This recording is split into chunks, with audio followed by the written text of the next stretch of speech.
What if the forest wasn't empty? What if something ancient, something watching, had been waiting all along? When 65-year-old Raymond Salmen set off for a peaceful camping trip at Harrison Lake, he expected solitude, fishing, hiking, and nights under the stars. But something else was out there. Something massive. Something lurking just beyond the trees. And when gunshots shattered the night, it was already too late. Raymond Salmen was no stranger to the wild. A retired Vancouver resident, he had spent years venturing into the backcountry, relishing the quiet away from city life. So on May 28th, he loaded his pickup truck, hitched his camper, and set off for the remote northern shores of Harrison Lake. It was supposed to be a simple trip, just him, nature, and his 2 loyal dogs. But deep in the forests of British Columbia, things have a way of not going as planned. The journey was rugged. The dirt roads twisted through towering pine forests, the dense foliage swallowing the last traces of civilization. Shadows stretched long over the trail as Salmen navigated through rocky terrain, his truck tires crunching against gravel. He welcomed the isolation, embracing the crisp mountain air and the eerie quiet of the woods. By the time he reached his campsite, dusk had settled over the lake. The water lay still, reflecting the deepening sky. His dogs, excited by their new surroundings, barked and sniffed at the air. But something about their behavior was off. Their ears were pinned back, their bodies tense. They growled at the tree line, where the darkness seemed a little too thick. Salmen brushed it off. Bears, maybe, or a deer. Nothing he hadn't dealt with before. For days he enjoyed the wilderness, early morning fishing, long hikes through the rugged landscape, and quiet nights by the fire. But that feeling of being watched never quite went away. He'd wake in the middle of the night to his dogs growling at the door of his camper, their hackles raised. Twigs snapped in the distance, heavy footsteps, too heavy, crunched through the undergrowth. Then came the footprints. On the morning of June 8th, Salmen found them near the edge of his campsite. Huge, deep imprints in the mud, far too big for a man, too wide for a bear. He stared at them, uneasy. The shape was unmistakable. A foot. A human-like foot. But whatever made it was massive. That night, the forest came alive. His dogs barked wildly at the trees, their bodies stiff with fear. Something moved in the darkness beyond his firelight. Slow, deliberate, circling. A deep, guttural growl echoed through the trees, unlike anything Salmen had ever heard. It wasn't a bear. It wasn't a cougar. It was something else. Then, the gunshots rang out. The sound tore through the night, shattering the eerie silence of the forest. Campers in the distance heard the sharp cracks of a rifle, followed by an unnatural, blood-curdling howl. And then, nothing. The next morning, when the RCMP arrived at Salmen's campsite, they found his camper abandoned, his truck untouched, and his 2 dogs still there, whimpering, shaking. His gear remained, his belongings undisturbed, but Salmen himself was nowhere to be found. The only clue? Those impossibly large footprints leading away from the camp, straight into the trees. And they didn't belong to Raymond Salmen. Raymond Salmen was gone. His truck, his camper, his supplies, everything was exactly where he had left it. But he was nowhere to be found. His 2 dogs, normally energetic and eager to explore, cowered near the camper, their eyes darting toward the tree line. It was as if they had seen something they couldn't forget.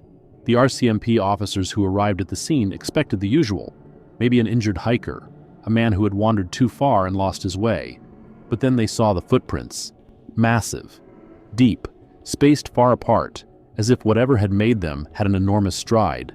They weren't boot prints. They weren't from a bear. The shape was disturbingly human-like, just far too large. Some tracks were partially smeared, as if something heavy had been dragged. The officers exchanged uneasy glances. Maybe he panicked, one suggested. Shot into the night, ran off, got lost? But something about the scene didn't sit right. There was no sign of a struggle, no blood, no human footprints leading away. Only those massive tracks, disappearing into the dense forest. As the hours passed, search and rescue teams were called in. Helicopters scanned the vast wilderness, their searchlights piercing through the thick canopy. But there was no sign of Salmen. No body, no movement, no clues. By the afternoon, trackers were sent into the woods. They followed the footprints, weaving through the trees, over rocky terrain, down toward the lake. The deeper they went, the quieter the forest became. No birds, no rustling leaves, just silence. Then they found the first clue. A few hundred yards from camp, near the water's edge, lay Salmen's rifle. It was muddy, as if it had been dropped in a struggle. Nearby, his flashlight was shattered, its pieces scattered across the ground. His backpack was torn open, the contents strewn around like something, or someone, had searched through it. But the most unsettling discovery? A clump of coarse dark hair caught on a broken tree branch. One of the searchers picked it up, rubbing it between his fingers. It was thick, almost like animal fur, but too long, too strange. "What the hell kind of creature is this from?" he muttered. Then a voice crackled over the radio. Another team had found something far worse. About a mile deeper into the forest, in a remote clearing, they stumbled upon a scene that sent chills down their spines. Salmen's clothes, his jacket, his torn shirt, were neatly placed on a large, flat rock, as if someone had deliberately arranged them. There was no blood, no sign of a body, just that eerie, unnatural display. The officers stood frozen, the weight of the forest pressing down on them. Something was wrong, very wrong. One of them reached for his radio, his voice low and tense. "We need more units out here. Now." Just as he spoke, a low, guttural growl echoed through the trees. It wasn't a bear. It wasn't a cougar.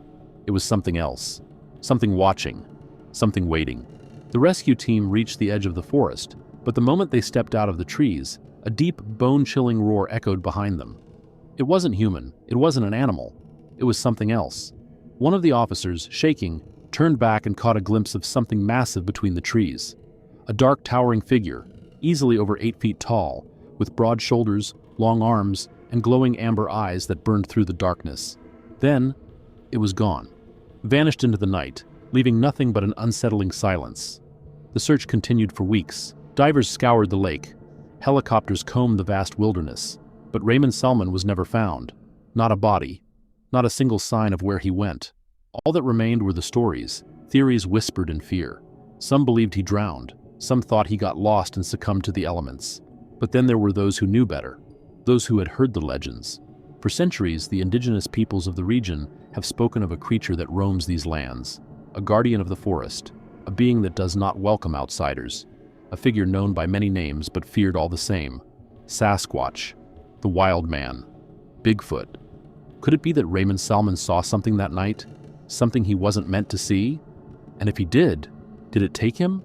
What do you think? Was this just an unfortunate accident?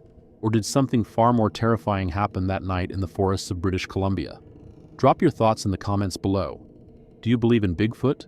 Have you ever experienced something you couldn't explain? And if you ever find yourself camping alone in the deep woods, listen carefully. You might not be alone.